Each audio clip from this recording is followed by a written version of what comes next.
예, 10월의 첫날 뉴스탑10은 바로 여기부터입니다. 2년 연속 국군의 날 초대형 행사가 진행이 됐습니다.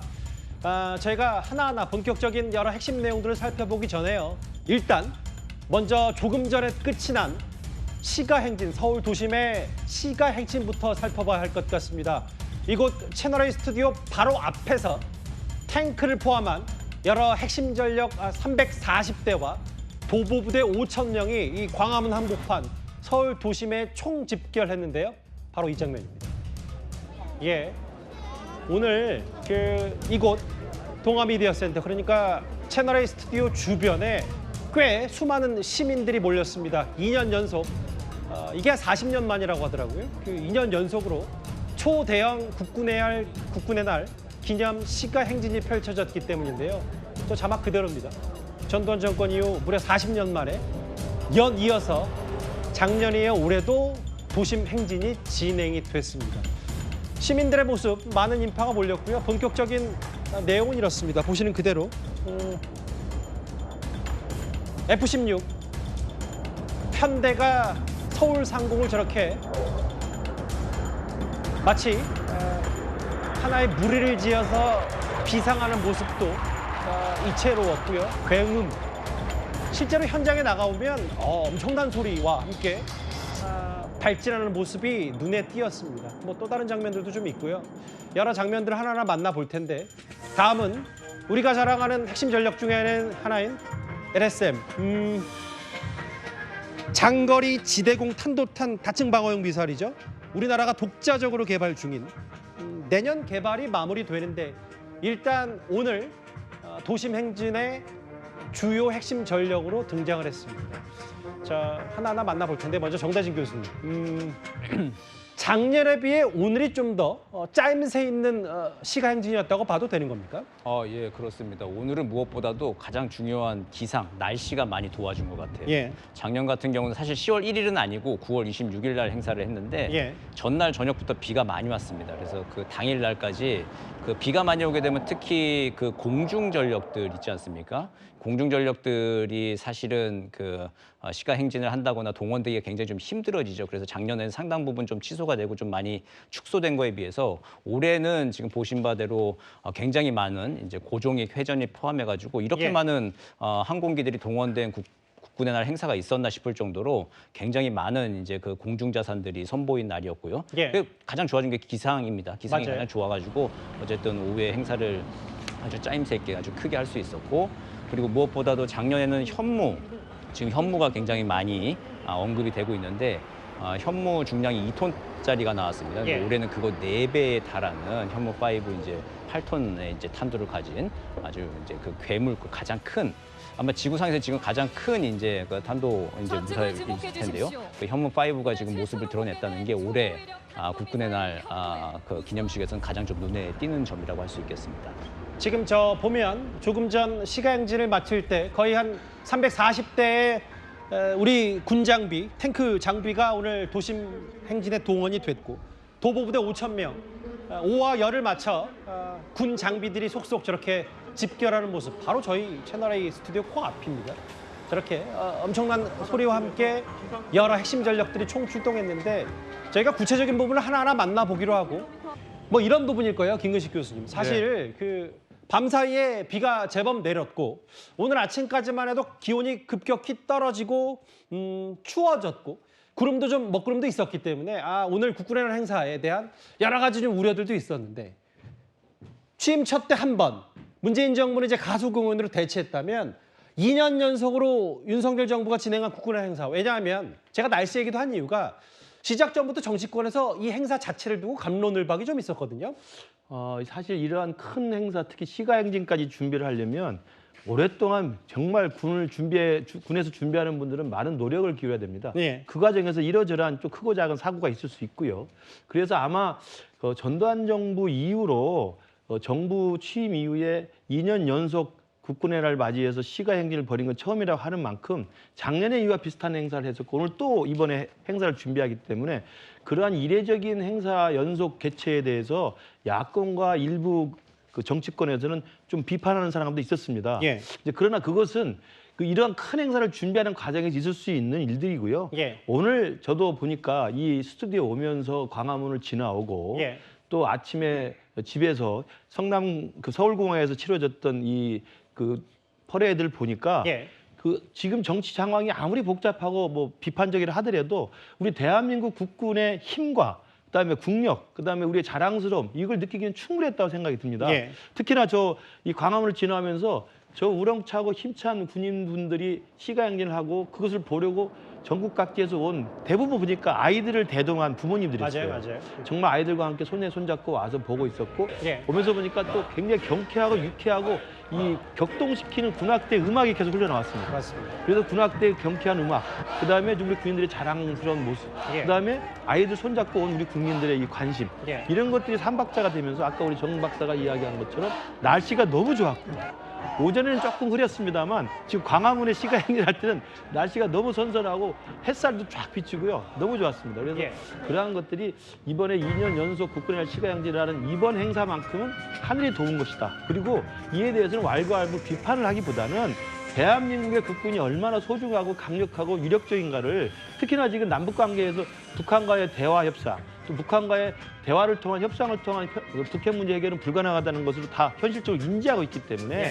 우리의 막강한 안보 태세를 확립한다는 의미에서는 굉장히 뜻깊고 자랑스러운 오늘 행사였다고 생각합니다. 저희가 앞으로 무기 얘기를 해볼 테지만 저 장면 아마 저는 그렇게 생각해요. 오늘 주인공은 바로 이 초대형 행사, 국군의 행사를 준비한 저 국군 장병들일 겁니다. 저렇게 오와열을 정말 칼같이 맞춰서 큰 걸음으로 진군하는 모습들.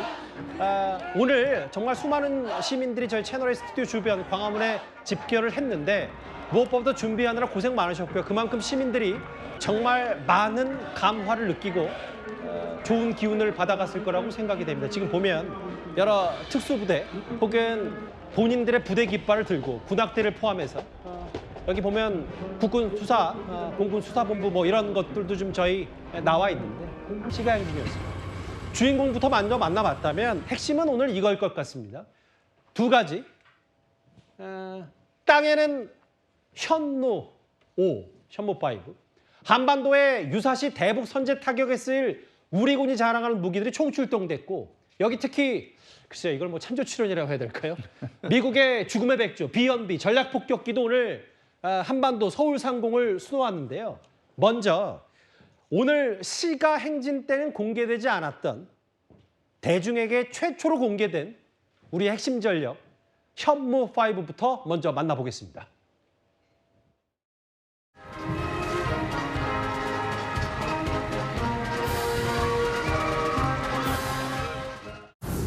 오늘 최초로 공개된 초고위력 탄도미사일 현무의 우수한 측면 기동 능력을 보고 계십니다. 현무는 북한 전 지역에 대해 초정밀, 초고위력 타격이 가능하며 탄도 및 순항미사일 등 다양한 형태로 운용 중입니다. 미 본토에서 이륙한 미 전략폭격기 B-1이 F-15K의 호위를 받으며 진입하겠습니다. 죽음의 백조라 불리는 B-1은 위기 고조 시 신속하게 한반도에 전개하여 억지력을 발휘할 것입니다. 그 어느 때보다 공고한 한미 동맹은 적이 감히 도발할 엄두를 내지 못하도록 공포와 전율을 안겨주겠습니다. 잠깐 시간을 오전으로 돌려봤습니다. 오늘 국군의 날 행사의 활용점정, 그러니까 대중에게는 처음으로 공개가 된 바로 현무 5 괴물 미사일입니다. 탄도 중량 8톤. 일단 아직도 좀 쉽게 와닿지 않는 시청자분들을 위해서 정대진 교수님 전문가시니까 현무 5가 어떤 위력을 갖고 있는지를 좀 한번 대략적으로 짚어주세요. 현무 5 탄두 중량 8톤이라고 하는 게 이게 지금 세계 최대 수준입니다. 가장 이게 그 큰 수준이고 얼마 전에 북한이 7월 2일과 9월 18일에 4.5톤짜리 이제 탄도탄 실험을 탄도 중량 4.5톤짜리 실험을 한 거 있는데 그게 사실은 저기 현무에 좀 대응을 해서 자기들도 이제 재래식 무기 중에 굉장히 좀 크게 폭격을 할 수 있는 것들이 있다. 그러니까 작년에 우리가 현무 2톤짜리 탄도 중량을 선보였거든요. 예. 그거 2배 조금 넘는 4.5톤짜리를 북한이 선보였는데 오늘 나온 건 또 그 4.5톤에 또 2배에 거의 달하는 탄도 중량 8톤짜리 현무 5가 이제 나온 것이고요. 예. 지금 이게 아마 제가 알고 있기는 지금 세계 최고의 지금 폭발력을 가지고 있는 가장 크고 가장 위력적인. 네, 예. 그래서 이제 괴물 미사일이라고 이제 불리는데 예. 엄청 크죠. 좀 보시는 바가 엄청 크기 때문에 지금 원통형 발사가 아닌 이건 이제 북한의 화성 미사일하고도 이제 비슷한 예. 계열이고 이제 누구나 다 쓸 수 있는 건데. 지금 저게 보면 근데 그렇죠. 예. 일종의 개걸음이라고 해서 저렇게 사선으로 가는 것도 참 눈에 띄었어요. 저 설명 부탁드릴게요. 저게 이제 바퀴 수를 보시면 한 축에 9개 바퀴가 있잖아요. 예. 그 양옆에 하면 18개. 그러니까 구축이라고 합니다. 구축 이동 발사대. 우리가 테리라고 하는 구축 이동 발사대라고 하는 건데 예. 저게 이렇게 직각으로 우리가 그냥 자동차 세단 몰듯이 이렇게 그냥 한 60도, 45도 이렇게 그냥 부드럽게 곡선으로 턴을 할 수는 없죠. 이게 회전, 예. 좌회전, 우회전은 자연스럽게 할 수 없기 때문에 예. 45도로 바퀴를 틀어가지고 이제 옆으로 가는 거예요. 그렇게 보면 이게 앞에서 보면 개걸음 치는 것처럼 옆으로 이동하는 것처럼 보이는 예. 거죠. 직선으로 가면서 좌회전, 우회전 이제 하는 게 아니라 예. 이제 그 바퀴를 틀어서 보면은 이제 전체적으로 보면 이렇게 개가 걷는 것처럼 옆으로 가는 것처럼 사선으로 가는 것처럼 그러게요. 이제 가게 되는 걸로 보인다. 지금 그래- 화면에는 딱 예. 그렇게 잡히네요. 45도를 트는 것. 그래서 저렇게 그 오전에 비행장 좀 넓은 데서 저렇게 좀 무기 선보이려면 사실 저렇게 좀 넓은 데서 좀 할 수밖에 없는 공간이 필요하기 때문에 예. 저렇게 좀 할 수밖에 없는 그런 상황이기도 그러니까 합니다. 이제 이번에 괴물 미사일 대중이 최초로 첫 선을 보인 저 현무5를 도심 시가 행진에는 활용하지 못한 건 저렇게 서울공항처럼 활주로가 넓은 데서 예, 예. 펼쳐줘야 본연의 위력을 선보일 뽐낼 수밖에 없기 때문에 그 말씀하시는 거죠? 예, 그렇죠. 이게 오후에 그 광화문 대로를 지나갔으면 좋았을 건데 거기까지 오는 것도 또 문제일 뿐더러 거기서 또 이제 또 이동을 다시 하고 하는데도 굉장히 좀 애로 사항이 좀 있습니다. 예. 그렇기 때문에 이제 그 오후에 이제 그 시가 행렬에는 참여하지 않은 것 같고요. 그 오전에 저기 비행장에서 저렇게 선보인 것 같습니다. 무리를 하려면 시가 행렬을 하려면 할 수도 있는데 그렇게까지 무리해가지고 장비를 그러게요. 무리를 하고 뭐 정말 소중한 핵심 자산입니다. 그렇죠. 이게. 그걸 또 이렇게 병력을 투여하고 굳이 그런 노력을 들이진 않아도 될 거기 때문에 오전에 이렇게 잠깐 선보이는 걸로 이제 오늘 가름을 한 것 같습니다. 여기 보면 아까 정대진 교수께서 잠깐 언급해 주셨다시피 재작년 그때 이건 지난해 보여준 거고 영상은 아까 재작년 것도 잠깐 지나갔을 테지만 탄두 중량 2톤 이게 세계 최고 수준 아니냐. 화면을 좀 바꿔보겠습니다. 실제로 그런데 정 교수님 이게 아까 세계 최고 수준이라고 해서 바로 와닿진 않았던 게 뭐냐면 아니 물론 우리 군도 국방비가 어마어마하게 들여지지만 중국, 북한 이런 것보다 왜 현무가 고위력 탄도미사일인지가 좀 더 직관적으로 드러나는 화면들이 좀 있더라고요. 예, 그렇죠. 이제 발사대들을 이렇게 좀 보시면은 원통역 발사대 비슷하게 좀 생겨 있지만 이제 조금 이렇게 길이를 같이 이렇게 놓고 보면 좀 큽니다. 크고 발사대 자체를 이렇게 좀 보시면은 이게 우리 그 현무는 콜드런치라고 해가지고요. 원통형 발사대인데 이거를 한 런치라고 해서 미사일에서 그 점화를 해가지고 지상에서 발사를 하면은 예. 그 이동 발사대 거기에 굉장히 좀 충격이 크고 뭐 화재 위험이나 이런 것들이 따라오게 되겠죠. 아하. 그런데 저 원통형 발사대 뒤에 보시면 콜드런치 발사 형식을 택하고 있어요. 그래가지고 공중에 올라간 다음에 점화가 됩니다. 그렇기 때문에 그 이동 발사대를 계속 유지할 수가 있고 예. 장비 손상을 최소화시키면서 파괴력과 사거리는 계속 또 확보할 수 있는 그 기술력을 지금 보여준 것이죠. 그러니까 이제 잠깐 화면을 다시 보면 뭐 중국, 둥펑, 북한의 백두산 ICM과 좀 달리 원통형이가 기술적으로 진화한 거고 이게 나중에 뭐 점화라든지 여러 이 발사 자체에서의 절차를 좀 간소화할 수 있다. 정 교수님 말씀은 이런 거네요. 예, 그렇죠. 그 예. 원통형 발사관이 그 유압 실린더 형태 자체는 이제 좀 뭐 비슷합니다. 근데 이제 그 말씀드린 대로 예. 그 발사 충격에 의한 이제 그 지지대, 그러니까 이동 발사대 이제 손상을 좀 줄이기 위해서 예. 지금 네모쳐 있는 부분을 이제 콜드런치 방식이라고 해가지고 예. 공중에 뜬 상태에서 점화하는 거. 이게 그냥 영화에서 보면 굉장히 좀 쉬운 것 같지만 예. 이게 보통 이런 방식을 택하기가 굉장히 좀 어렵고 이게 잠수함 발사 탄도미사일이 보통 택하는 방식이거든요. 예. 잠수함 같은 경우는 그 잠수함에서 발사를 하면서 안에서 점화를 해가지고 나가게 되면 잠수함이 그 충격을 견딜 수가 없는 것이잖아요. 예. 계속 자망을 할 수 없는 것이기 때문에 잠수함 발사 탄도미사일에서 보통 수중으로 미사일이 올라간 다음에 예. 공중에서 점화를 해가지고 이제 그 목표 지점으로 날아가도록 미사일이 콜드런치 발사 방식을 택하고 있는데 이 현무가 지상에서 발사하는데도 그 방식을 택하고 있다는 겁니다. 예. 그렇기 때문에 이제 구축 18륜이라고 하는 그 이동형 발사대, 구축 18륜 트럭 그냥 또 만들면 되지 않겠냐 생각하는데 그걸 매번 번번이 어떻게 또 만들겠습니까? 근데 그걸 장비를 최대한 손상을 줄여가면서 계속 또 기동성을 더 높일 수 있는 실전에서는 굉장히 큰 위력을 발휘할 수 있는 콜드런치 방식을 지상에서도 이제 채용하고 있다라고 하는 점에서 굉장히 좀 뛰어난 미사일입니다. 지금 재작년, 저게 2년 전 국군의 날에는 영상으로만 공개됐던 현무, 이번에는 아예 서울 공항에서 그 위용을 뽐냈습니다. 좀 더 그래도 진짜 세계 최강이겠어? 하시는 분들도 분명히 계실 것 같아서 지금 전세적으로 화두인 게 바로 이스라엘의 바로 헤즈볼라 레바논 공습입니다. 며칠 전에 이스라엘군이 벙커버스터 수십 발을 써서 레바논의 이슬람 무장단체 헤즈볼라 지휘부를 제거했다는 소식도 저희가 며칠 전에 전해드린 바가 있었는데요. 정대진 교수님. 네, 예. 이렇게 이 이스라엘이 벙커버스터 미사일로 통로를 만들고 지하에 있던 헤즈볼라 수뇌부를 일거에 제거했다. 이 부분 때문에 전 세계가 깜짝 놀랐는데 지금 저 현무가 이거보다 위력만으로는 10배가 넘는다면서요? 예, 그 지금 보시면 2초마다 폭탄 투하해서 계속 이제 드릴 뚫듯이 뚫었다는 거 아니에요? 정밀하게 뚫고 지나가서 이제 통로를 만들어 가지고 지하 18m에 달하는 곳에서 지하 벙커에서 헤즈볼라 지도자를 타격을 했다라고 하는 건데 현무 5 같은 경우에는 한 100m 정도를 뚫고 들어가는 위력으로 추산이 되고 있습니다. 그러니까 100m라고 한다면은 한 지상 높이로 치면 한 40층짜리 건물에 달합니다. 그러니까 저 현무를 피하기 위해서는 지하로 40층 정도 되는 높이에 달하는 정도의 그 벙커를 만들어서 내려가야지만 좀 피할 수 있는 건데 예. 거기까지도 지금 달할 수 있는 걸로 지금 추산이 되고 있는 것이죠. 그러니까 북한이 그 지하 벙커를 굉장히 좀 세계 최고 수준으로 잘 만들고 있는 것으로 알려져 있지만 과연 이 현무를 피할 수 있을까? 라고 하는 것에서는 좀 의문이 좀 있죠. 그래서 예. 이제 지하 벙커와 그리고 또 각종 핵시설들을 초토화시킬 수 있는 기능을 가지고 있는 것으로 좀 알려져 있고 그 평가를 받고 있기 때문에 예. 그래서 지금 좀 그 북한에도 굉장히 심리적으로 큰 타격이 되고 그리고 지금 나와 있는 미사일 중에 지금 실전에서 얼마 전에 지금 쓰인 거 아니에요, 중동에서. 예. 근데 이제 그거보다 훨씬 더 위력이 큰 그러게요. 탄도 중량 자체가 큰 게 있다. 그 실전에 사용될 수 있다라고 하는 것 자체가 예. 이 한반도에서 가지고 오는 굉장히 좀 큰 군사적 메시지가 있는 것이죠. 아마 이런 거겠죠? 군 당국은 지금 우리 군은 북한이 만약에 유사시 핵을 사용할 경우에 이 현무 미사일 한 20발을 이용해서 북한 지휘부 시설 등을 타격한다. 김근식 교수님, 예. 북한 전문가이기도 하시니까 실제로 이게 김정은의 숨은 지하 벙커도 파괴할 수 있다. 그래서 헤즈볼라 벙커와 비교해도 더 그 정도 5배 정도면 지금 파괴력이 10배이기 때문에 산술적으로는 가능하다는 게 군 당국의 생각인 것 같고요. 그러니까 지금 시기적으로 헤즈볼라의 최고 무장 지도자를 이스라엘에서 정말 그 지하 20m 가까운 지하 벙커에 은신해 있던 지도자를 정말 순식간에 사망케 이르게 하지 않았습니까? 예.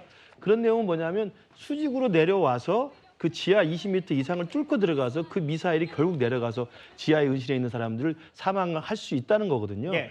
지금 우리가 북한을 이야기할 때 북한은 6.25 전쟁 이후에 모든 시설들을 지하화해놓고 요새화해놓고 있습니다. 그러게요. 특히나 이제 김정은의 신상과 관련된 최고 지도자라고 하는 김정은의 신상과 관련해서는 절대 장소를 공개하지도 않을 뿐만 아니라 가장 지하 깊숙이 은신해 놓고 있기 예. 때문에 지금 오늘 공개된 현무5 같은 저 최대 탄두 8톤까지 실을 수 있는 막강한 위력을 가진 폭탄이 벙커버스터용으로 내려가서 정말 때릴 때는 저는 김정은이 봤을 때 오늘에 공개된 실물 현무5 그리고 며칠 전에 헤즈볼라 지도자가 죽는 장면 이런 걸 연결해 봤을 때 예. 끔찍할 수 있겠다라는 예. 심리적인 저는 충격을 분명히 받을 수 있다고 생각합니다. 예. 그러니까 벙커버스터가 중요한 건 뭐냐면 지하화해놓고 산 뒤에 숨겨놓고 은폐해놓다 하더라도 예. 우리의 미사일 기술은 위로 올라가서 내려가면서 지하 깊숙이를 타격할 수 있는 막강한 위력이 있고요. 그렇다면서요? 그리고 또 하나는 탄도 자체가 워낙 크기 때문에 예. 한 발만 제대로 들어가면 지하 정도는 초토화될 수 있다는 것이죠. 그게 100m든 150m든. 그렇습니다. 예. 그렇기 때문에 그런 부분에서 좀 엄청난 힘이 있고